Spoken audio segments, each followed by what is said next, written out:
Hello good morning students. मैं आपकी VS ma'am. और हमारा जो यूनिट था जो हम पढ़ रहे हैं वही है 6th unit global environment issues. तो उसका टॉपिक हम पढ़ रहे थे डेजर्टिफिकेशन जो 6.5 है सब टॉपिक इसका। तो कल हमने डेजर्टिफिकेशन और कुछ उसके डेफिनिशंस और कॉजेज़ पढ़े हुए थे। तो आज हम पढ़ने वाले हैं इफ़ेक्ट्स क्या हैं डेजर्टिफिकेशन के और उस कैसे हम उसको प्रिवेंट कर सकते हैं, कौन से मेजर्स हम ले सकते हैं ताकि हम कंट्रोल कर सकें डेजर्टिफिकेशन। तो शुरू करते हैं आज का टॉपिक। इफ़ेक्ट्स जो हैं डेजर्टिफिकेशन के उसमें सबसे पहले है कि सॉइल जो है वो इनफर्टाइल बन जाती है। जो फर्टाइल सॉइल होती है वो उपजाऊ होती है, उसमें अच्छी प्रोडक्टिविटी हो सकती है फसलों की। मगर जब डेजर्टिफिकेशन होती है तो वही सॉइल जो है इनफर्टाइल बनती है। जैसे जैसे डेजर्टिफिकेशन होती है जो सॉइल है वो एकदम से ब्लो हो सकती है जब विंड आती है, या वो वॉश अवे हो सकती है अगर बारिश आए, फ्लड आए, वो एकदम से ज़मीन से खिसक के निकल जाती है। और जब वो soil top layer of the soil निकलता है, उस top layer of the soil में काफ़ी वैल्यूएबल न्यूट्रिएंट्स होते हैं, वो भी उसके साथ ही वॉश आउट होते हैं। पीछे से रह जाती है सख्त ज़मीन, उसमें कोई न्यूट्रिएंट ही नहीं है, तो कैसे वो उपजाऊ रहेगी। तो इसीलिए वो इनफर्टाइल बन जाती है। तो जो काफ़ी जो अनसस्टेनेबल इरिगेशन टेक्निक्स जो यूज़ किए जाते हैं, सॉल्ट जो है can also build up in the soil, क्योंकि अच्छे टेक्निक्स ही ना हो इरिगेशन के तो पीछे से इतना ज़्यादा सॉल्ट वहाँ उस सॉइल में बन भर जाता है, क्योंकि हमारे पानी में भी काफ़ी सॉल्ट होता है। जब अच्छे से इरिगेशन नहीं किया हो, अच्छे से सिंचाई ना किया हो, एकदम पानी छोड़ दिया, उसमें बहुत ज़्यादा सॉइल कंटेंट जो है सॉइल में सॉल्ट कंटेंट वो भी बिल्डअप हो जाता है सॉइल में। वो सॉइल फिर जहाँ पे साल्ट का कंसंट्रेशन बहुत ज़्यादा होता है वो किसी भी क्रॉप को ग्रो करने के लिए या किसी भी प्लांट को ग्रो करने के लिए सही नहीं होती है, वो एकदम यूजलेस होती है। धीरे धीरे जो है वो सॉइल ड्राई हो जाती है और हार्ड होने लगती है, और फिर वहाँ पे वो काफ़ी डिफ़िकल्ट होता है उधर पे कोई भी टाइप का प्रोडक्शन करवाना। और कभी भी अगर बारिश हो तो ऐसी सॉइल में उस पानी का एब्जॉर्ब, रेन वाटर का एब्जॉर्ब होना भी मुश्किल होता है, काफ़ी सख्त हो गई होती है और सॉल्टी सॉइल होती है, तो एकदम से ये इनफर्टाइल बनती है। तो यहाँ पे कुछ भी उपजाऊ नहीं होता है। नेक्स्ट वन है कि वेजिटेशन जो है वो डैमेज हो जाती है, डिस्ट्रॉय हो जाती है। जब top layer of the soil जो है वो एकदम लूज हो जाए और वो एकदम से निकल जाए, ठीक है, तो जो टॉप लेयर है उसी में जो है वेजिटेशन ग्रो करती है, रूट्स उसमें ही क्या करते हैं, वो ग्रो करते हैं। मगर जब टॉप लेयर ही एक्सपोज हुई तो रूट्स जो हैं वो एकदम से एक्सपोज हो जाते हैं बाहर के एनवायरनमेंट के लिए, वो लूज होने लगते हैं। तो जब रूट्स जो हैं जिस सॉइल के साथ उसकी जड़ें जो हैं प्लांट की बंधी हुई थी, वही सॉइल अगर लूज हो गई तो प्लांट का क्या होगा, उसकी जड़ें लूज हो जाएंगी, वो एकदम से निकल जाएगा। ठीक है ना। अब जैसे जानवर लोग आएंगे वो ग्रेजिंग करेंगे उधर, मगर जब वो ग्रेजिंग करेंगे वो एकदम से नीचे से उखाड़ के ले लेंगे प्लांट को। नहीं तो ऊपर ऊपर के पत्ते ले सकते हैं, घास ले सकते हैं, मगर नीचे रूट्स रह जाते थे अगर सॉइल टाइटली बाइंड है अपने जड़ों के साथ, अपने बेस के साथ। मगर सॉइल क्या हो गई है, लूज हो गई है, तो पूरा वेजिटेशन भी उखड़ जाता है, पूरा वेजिटेशन भी लूज हो जाता है इसी डेजर्टिफिकेशन की वजह से, डैमेज भी हो जाता है, डिस्ट्रॉय हो जाता है। थर्ड वन है कि फेमाइन, पॉवर्टी और स्टारवेशन। जब डेजर्टिफिकेशन होती है, जब बहुत सारा ड्रॉट कंडीशन आए, सूखा पड़ जाए, तो जहाँ सूखा पड़ता है वहाँ पे कोई भी जो है प्रोडक्शन जो है वो हो नहीं पाती, क्रॉप यील्ड नहीं निकल पाता है, क्रॉप की प्रोडक्शन नहीं होती है, ना प्लांट्स ग्रो कर पाते हैं। तो धीरे धीरे जो प्रोडक्टिव लैंड है वो अपना प्रोडक्टिविटी जो है वो लॉस करने लगते हैं। वहाँ के जो लोग होते हैं, लोकल पीपल जो होते हैं, वो सब इसी लैंड के ऊपर डिपेंडेंट होते हैं, उनका खाना पीना वो सब एग्रीकल्चर के ऊपर डिपेंडेंट होते हैं। मगर अब सूखा पड़ गया तो वहाँ से कुछ तो उगा ही नहीं, तो वहाँ के लोग एकदम से गरीबी, उनके उधर गरीबी आ जाती है, फेमाइन आ जाता है, बेचारों को भूखे स्टारवेशन हो जाती है, भूखे रहने की नौबत आती है। उनके जो माल मवेशी होते हैं, उनकी गाय बैल जो भी उनके होते हैं, जो उनको एग्रीकल्चर में भी मदद करते हैं, या उनके जैसे कोई गाय से दूध निकाल रहा है, बट उसको तो कुछ ना कुछ घास फूस चाहिए होता है ना खाने के लिए। तो बट घास फूस ही नहीं है तो वो क्या खाएगा। तो इस तरीके से ये जो हमारा जो डेजर्टिफिकेशन है, जो डेजर्टिफिकेशन हो रही है, उसकी वजह से वहाँ का माल मवेशी और वहाँ के लोग भी गरीब होने लगते हैं। फोर्थ वन है डिज़ास्टर्स। डिज़ास्टर्स जो हैं, डेजर्टिफिकेशन जो है धीरे धीरे नेचुरल डिज़ास्टर को भी एक तरफ से इनविटेशन देता है बहुत सारे। जैसे कि सूखा, कहीं कहीं पे क्या हो जाता है, बहुत बारिश आती है, अलग से ही क्लाइमेट हो जाता है, ठीक है। बहुत बारिश आ गई तो फ्लडिंग आ गई, एक टाइप का डिज़ास्टर है। तो ना वो ज़मीन पूरा एब्जॉर्ब कर पाएगी पानी, और जो भी टॉप लेयर होती है जिसमें न्यूट्रिएंट होते हैं वो भी वॉश आउट हो जाते हैं। और कहीं कहीं पे जाके बारिश ही नहीं पड़ती क्योंकि क्लाइमेट में चेंज आ गया, तो वहाँ ड्रॉट हो जाता है, ठीक है। तो वो भी एक नुकसान का है, क्योंकि ड्रॉट पड़ गया तो प्रोडक्टिविटी होगी ही नहीं जब बारिश ही नहीं होगी। और क्लाइमेट की चेंज की वजह से क्या हो जाता है, कभी कभी डस्ट स्टॉर्म्स इतने आते हैं, इतना पोल्यूशन क्रिएट करते हैं, पूरा लोकल कम्युनिटी के ऊपर नेगेटिव इम्पैक्ट आ जाता है। क्योंकि हर अगर चीज़ आप देखेंगे, सॉइल अगर अच्छी है, प्रोडक्टिविटी अच्छी हो रही है, प्लांट ग्रो कर पा रहा है, प्लांट ऑक्सीजन बाहर दे रहा है, कार्बन डाइऑक्साइड ले रहा है, इतना बड़ा फॉरेस्ट है, वो सारा काम अपने नेचुरल वे में कर रहा है। मगर अगर पूरा फॉरेस्ट काट दिया गया, ठीक है ना, डेजर्टिफिकेशन हो गई, ऊपर से एनवायरनमेंट को बैलेंस करने के लिए कोई है ही नहीं, बारिश कहीं जाके बहुत ज़्यादा हो रही है, कहीं हो ही नहीं रही है। नहीं तो फॉरेस्ट जो है वो बैलेंस करता था, एक लिमिट में बारिश आना हर जगह वो ठीक था, मगर कहीं ज़्यादा आना और कहीं आना ही नहीं, तो ये एक टाइप का डिज़ास्टर है। फिफ्थ वन है सॉइल इरोजन। जब डेजर्टिफिकेशन होती है, जब भी क्या होता है, अगर हम डिफॉरेस्टेशन करते हैं, मतलब बार बार पेड़ों को काट दिया, तो पेड़ों वहाँ जो ज़मीन है उसके पास कोई वेजिटेशन रहेगी नहीं, पूरा जो ज़मीन है वो एक्सपोज हो जाएगा। मतलब एकदम से कोई भी क्लाइमेटिक कंडीशन आती है तो वो पूरा सॉइल को उठा के ले जाती है, ठीक है। उसे डेजर्टिफिकेशन, धीरे धीरे वही लैंड जो एकदम वेजिटेटिव कवर से भरी हुई थी, वो डेजर्ट बन गई। जब हमने डिफॉरेस्टेशन की तो सॉइल इरोजन हो गया, ठीक है ना, क्योंकि सॉइल जो है उसको पकड़ने के लिए वेजिटेशन थी। बट अब हमने जब फॉरेस्ट ही काटे, पेड़ पौधे ही काट दिए, तो सॉइल को कौन पकड़ के रखेगा, वो लूज हो जाएगी, तो एकदम से खिसक जाएगी, रन ऑफ हो जाएगी, विंड के बिल्कुल एक्सपोज में आएगी। नॉर्मली विंड चलती थी बट सॉइल को कुछ नहीं करती थी, क्योंकि सॉइल को बांध के रखता था पेड़ों की जड़ें।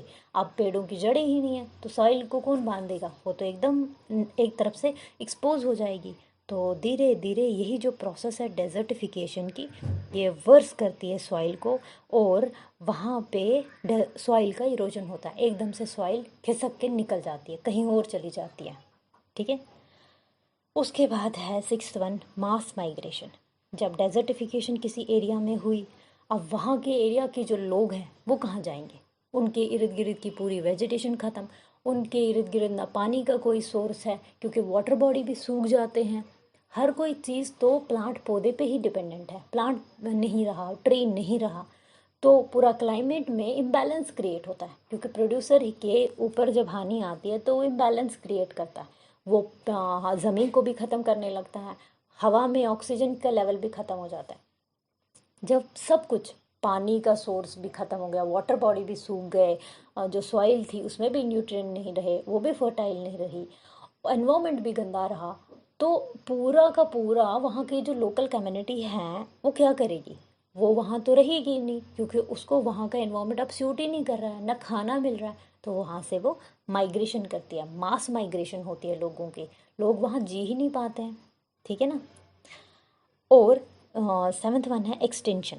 कुछ स्पीशी ऐसे होते हैं जो एक ही क्लाइमेट में रहते हैं, उसी एनवायरनमेंट में रहते हैं, एक ही सॉइल के टाइप में रह सकते हैं, मगर अब उनके उधर डेजर्ट बन गया, तो वो उस कंडीशन में तो रह नहीं सकते, उनको डेजर्टिक कंडीशन में रहने की आदत नहीं है। जैसे कैक्टस है, वो रह सकता है, पर बहुत सारे ऐसे प्लांट्स हैं जिनको अच्छा खासा वाटर क्वांटिटी चाहिए, उनको अच्छी खासी सॉइल में न्यूट्रिएंट चाहिए होते हैं, वो कैसे रह सकते हैं? वो नहीं रह सकते हैं। उनको फर्टाइल लैंड चाहिए, प्रोडक्टिव क्लाइमेट चाहिए, वो रह ही नहीं सकते इस डेजर्ट रीजन में। तो जब उनका इकोसिस्टम, उनका एनवायरनमेंट चेंज हो गया, वो अपने आप को नए एनवायरनमेंट में अडॉप्ट नहीं कर पाए, तो धीरे धीरे या तो वो भी ऐसे फेवरेबल क्लाइमेट की तरफ, ऐसे एरिया की तरफ माइग्रेट होंगे जहाँ उनको फेवरेबल मिला। अगर नहीं मिला तो फिर वो एक्सटेंशन की तरफ जाएंगे, ख़त्म हो जाएंगे और लुप्त हो जाएंगे, फिर दोबारा इस अर्थ पे कहीं दिखेंगे ही नहीं। ठीक है ना, क्योंकि उनका एनवायरनमेंट ही चेंज हो गया। 8th वन है कोलैप्स ऑफ सिविलाइजेशन। बहुत सारे आप देखेंगे, बहुत सारे ग्रुप ऑफ जो पीपल हैं, तो अगर ह्यूमन हिस्ट्री में देखेंगे बहुत सारी सिविलाइजेशन रहती है कहीं पे। ठीक है, तो डेजर्टिफिकेशन उसके लोकल क्लाइमेट को इफ़ेक्ट करती है, तो वहाँ के लोगों का जीना, खाना पीना सब बर्बाद हो गया, तो वो कैसे रहेगी? पूरा लोग ही नहीं जी पाएंगे, या तो वहाँ के लोग वहाँ कहीं और ही शिफ्ट हो गए, तो वहाँ की सिविलाइजेशन ही तितर बितर होगी ना। आप हड़प्पन सिविलाइजेशन देखें, या पीपल जो रहते थे एंशंट ग्रीस में, रोमन एम्पायर, ये सारे लोगों का क्या हुआ, धीरे धीरे ख़त्म हो गई, क्योंकि क्लाइमेट में बहुत ज़्यादा चेंजेस होने लगे। तो सिविलाइजेशन के ऊपर भी ये इफ़ेक्ट करता है, क्योंकि उस जगह का एनवायरनमेंट, उस जगह का पानी का सोर्स हो, कुछ भी हो, वो सब ख़त्म हुआ, तो लोग कैसे जिएंगे? वो या तो माइग्रेट करेंगे, या तो वो उस एनवायरनमेंट में अगर अडाप्ट नहीं करे तो वो अपने आप को कुछ ना कुछ अलग तरीके से चेंज करेंगे। अगर पहले एक जो लोग थे वो सिर्फ खेती बाड़ी पे डिपेंडेंट है, ठीक है ना, तो उनकी एक अलग टाइप की सिविलाइजेशन बनी। मगर जब उनको लगा ये सोर्स ही नहीं बचा अब उनके जीने का, फिर वो अपने आप का फील्ड ही चेंज करने लगते हैं। धीरे धीरे उनमें बहुत सारी चेंज आती हैं, उनका पूरा सिविलाइजेशन कल्चर चेंज हो जाता है। तो ये इफ़ेक्ट्स होते हैं। अगर डेजर्टिफिकेशन हुई तो कितना मास लेवल पे चेंजेस हो सकता है, वो हमने पढ़ लिया। अब हम कुछ पढ़ेंगे कि किस तरीके से हम प्रिवेंट कर सकते हैं या रिवर्स कर सकते हैं डेजर्टिफिकेशन को। मतलब हम डेजर्टिफिकेशन को एकदम से वापस अपना प्रोडक्टिव लैंड में बना सकते हैं। कुछ प्रिवेंटिव एक्शन जो हैं वो हैं कि हम लैंड जो है, integrated land and water management, इन दोनों को एक दूसरे के साथ इंटीग्रेट करेंगे, साथ में मिला के इनका कुछ मैनेजमेंट इस तरीके से करें ताकि हम प्रोटेक्ट कर सके सॉइल इरोजन को। सॉइल इरोजन नहीं होगा, सॉइल टिकी रहेगी, फिर उसको हम प्रोडक्टिव बनाएंगे, मगर पानी और लैंड दोनों को साथ में मैनेज करना है। ठीक है ना, ताकि पानी भी रहेगा तो सॉइल क्या रहेगी, जब वेट वेट रहेगी तो वो इरोड नहीं होगी।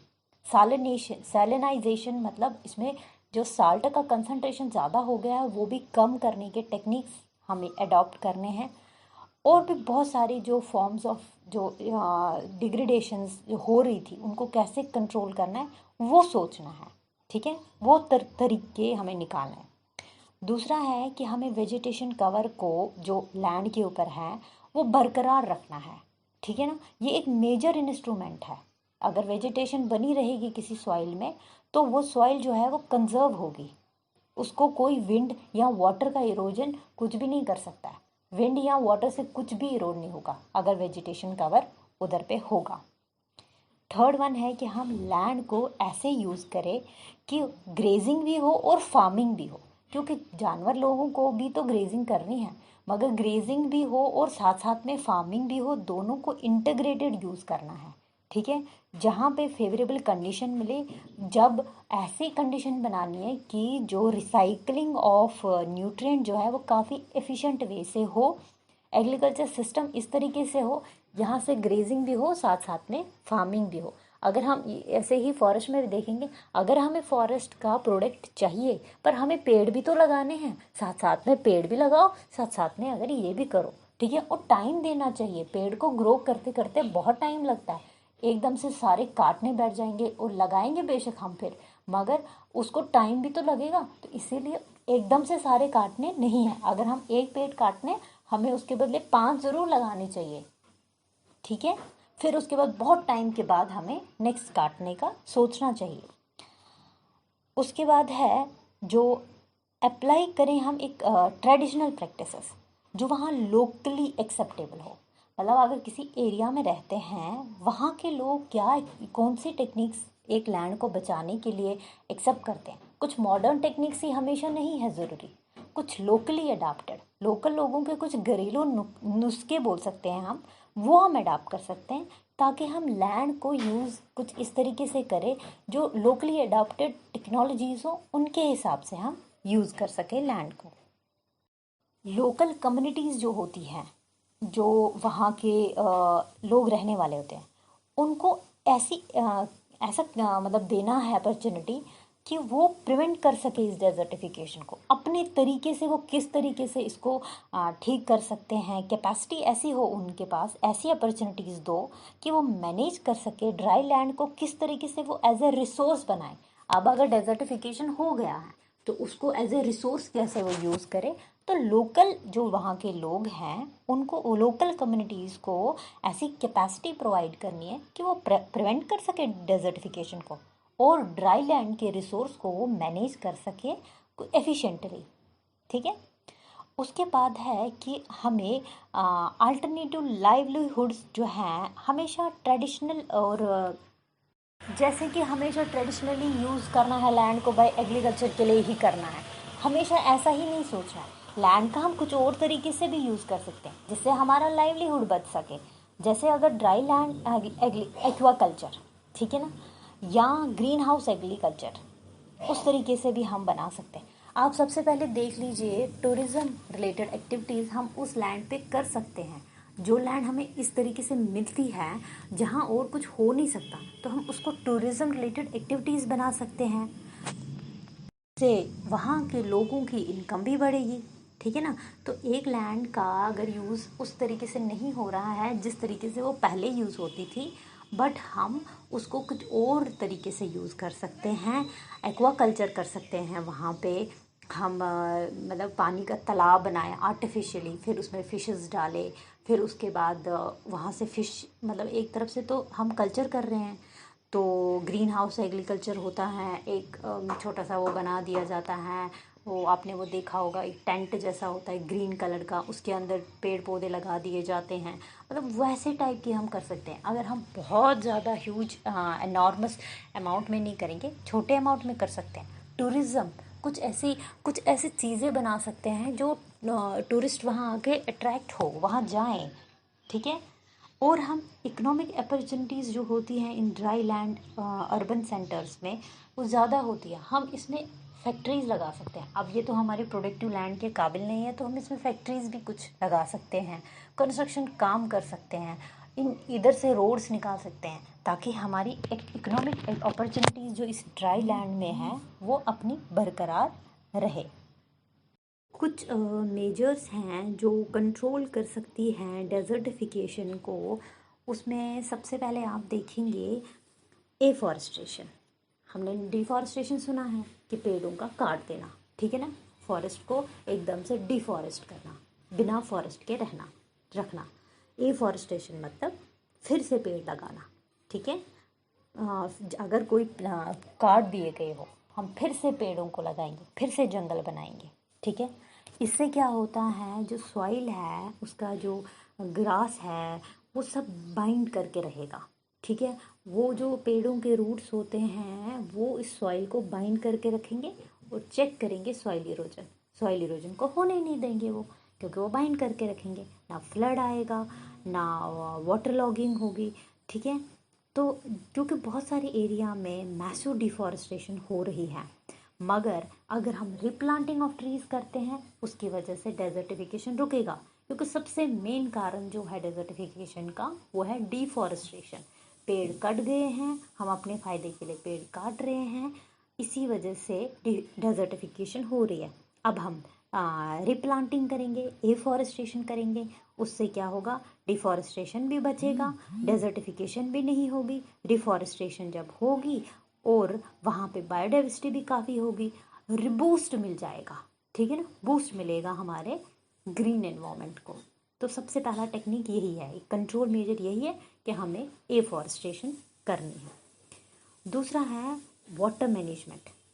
हमेशा पानी का अच्छा इस्तेमाल, सेव करना है सबसे पहले पानी। ऐसे ही नहीं कुछ भी यूज़ कर दो, कहीं पे भी ज़ाया कर दो, वैसा नहीं करना है। सेव करना है, रीयूज़ करना है। जो भी पानी है उसको रीयूज़। अगर हमारे घरों में पानी, हम बर्तन धोने के लिए, हम जब घर में जैसे हम कपड़े धोते हैं या नहाते हैं, ठीक है, सिर धोते हैं, जब हम किसी में हम टब यूज़ कर सकते हैं, उसमें जो पानी निकलेगा फिर उससे कपड़े धो सकते हैं। और जो कपड़े वाला पानी है वो आगे जाके हम फ्लैश वाले टैंक में डाल सकते हैं। पानी का बार बार रीयूज़ हो रहा है। रेन वाटर हार्वेस्टिंग, जो बारिश का पानी है उसको कहीं ना कहीं कलेक्ट करना, फिर वो ट्रीट करना, वो एक टेक्निक है कि वाटर का हम पूरी तरह से मैनेज करें, ठीक है। तो direct use of sea water for salt loving plants, इस तरीके से ऐसे कुछ प्लांट्स होते हैं जिनको सॉल्ट वाला पानी जमता है, वो ग्रो कर सकते हैं। तो हम सी का वाटर यूज़ कर सकते हैं उनके लिए।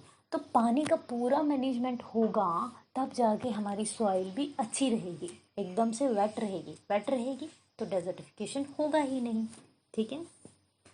उसके बाद है क्रॉप का रोटेशन या मिक्सड क्रॉपिंग। अगर हम देखेंगे, मैंने आपको पहले भी बताया कि हम क्या करते हैं, जो फार्मिंग होती है, एक साल हमने क्रॉप लगाया एक, नेक्स्ट ईयर हम फिर से वही लगाते हैं, थर्ड ईयर हम फिर से वही लगाते हैं, इस तरीके से कंटिन्यू करते रहते हैं। अब इससे क्या होता है, इससे जो सॉइल के न्यूट्रिएंट्स हैं ख़त्म हो जाएंगे, क्योंकि सॉइल में तो एक लिमिटेड होगा ना, उसको वापस बनने में तो टाइम लगेगा। हर साल हम एक ही टाइप का क्रॉप लगाएंगे, उसको सेम टाइप का न्यूट्रिएंट चाहिए, तो वो न्यूट्रिएंट बनते बनते बहुत टाइम लगता है, वो तो ख़त्म होगा। इसीलिए एक साल हमने एक टाइप का क्रॉप लगाया, नेक्स्ट ईयर हम दूसरे टाइप का क्रॉप लगाएंगे, थर्ड ईयर हम तीसरे टाइप का लगाएंगे, फोर्थ ईयर हम फिर से रिपीट करेंगे जो हमने फर्स्ट टाइम लगाया था। इसी तरीके से हम चलते जाएंगे।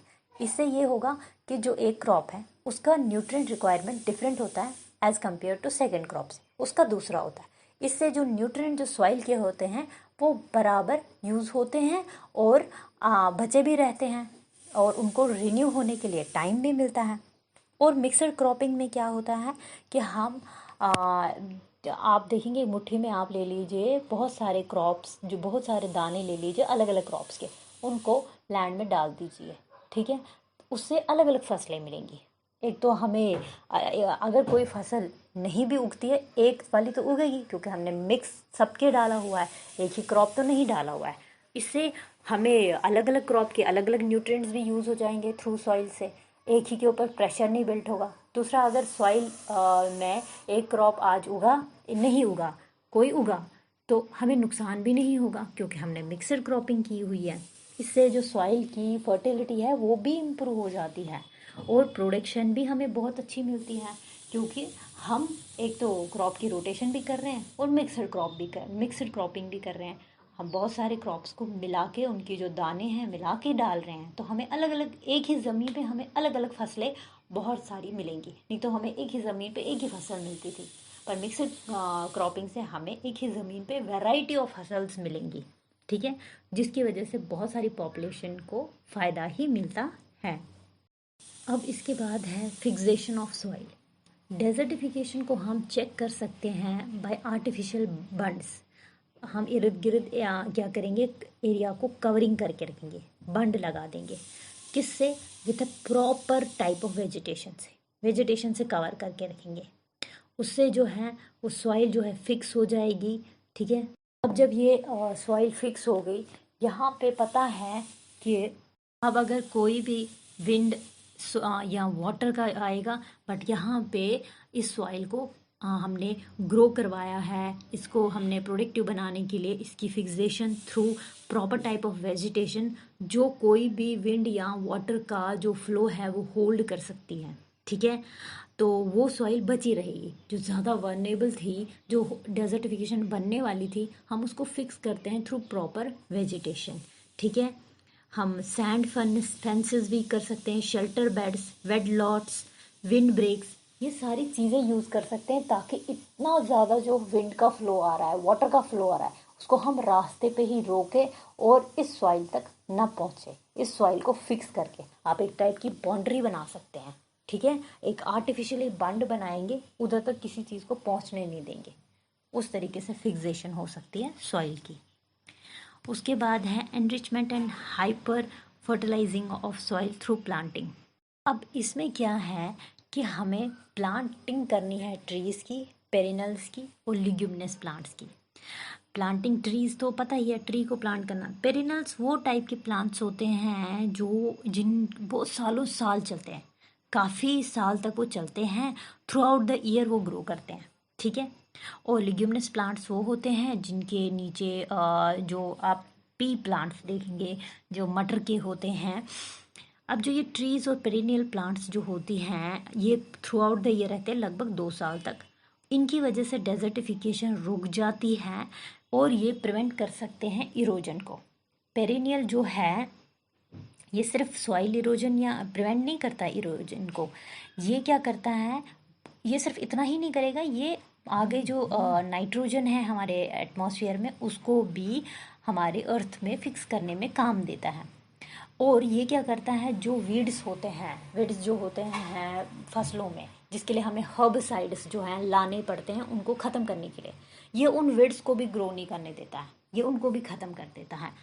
उसकी हर्बिसाइड जब हम यूज़ करते हैं ना वीड्स के लिए, तब उस हर्बिसाइड्स का साइड इफ़ेक्ट होता है कि वो डेजर्टिफिकेशन करता है, क्योंकि केमिकल जब बहुत ज़्यादा एक्सेस में सॉइल में चला गया तो वो डेजर्ट ही बनाएगा उसको।